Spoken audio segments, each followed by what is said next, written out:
урматтуу мекендештер, биз бүгүнкү күндө мына Кудай буйрса кайрымдуу коомдук фонду негизделген. Бул негиздегенден негизги максаттарыбыздын бири дүйнөдө конокпуз. Конок дүйнөдө биз канча күнчөлүк өмүр жашайбыз, аны эч ким билбейбиз, эч кимибизге маалым эмес.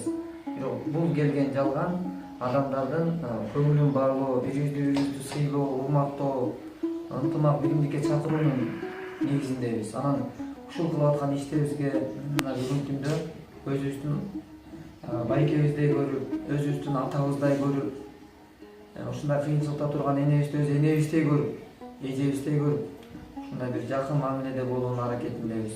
Анан Кудай буйрса мынакей байке, Аллах Таала кимге кандай тагдырды берет, кимге кандай күндү берет, бул баары Куран буйругу менен экен да.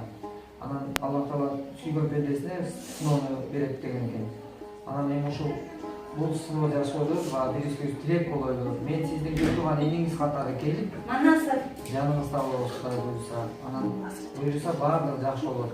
Жакшы болуп кетесиз, жакшы болосуз. Биз колубуздан келишинче сиздин жаныңыздабыз ар дайым.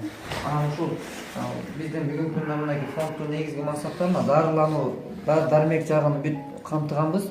Ошону канча кетсе дагы дарысына эже, Тажикан эже, байке. Ошонун баарын өзүбүз колубуздан келишинче эмеде болобуз Кудай буйрса. Байке, анан дарыланганда биз дагы врачка сүйлөштүк, байке. Кудай буйрса, эч эметпеңиз, кыжалат болбоңуз. Биз врачка да сүйлөштүк бүгүн азыр эметип, анан колуңуздардан келишинче жакшы көзөмөлгө алып карап бериңиздер дедик. Алар жакшы кабыл алды, Кудай буйрса жакшы. Ошол эжеке. Эч кыжалат болбоңуз. Кыжалат болбоңуз, баары жакшы болот буйрса, эч бир кыжалат болбоңуздар. Аллах разыбыз, Аллах Таала бизге Аллах Таалабыз жардам кылып атат. Силерге да ушул жерде жашаган баардыгыңарга Аллах Таала өмүрүңөргө береке берсин. Баары кол болсун. Ya Allah, şu an bardığına derken özünün kaybolmuş. Kuday kabul kılsın. Amin. Kuday kabul kılsın. Şimdi bayke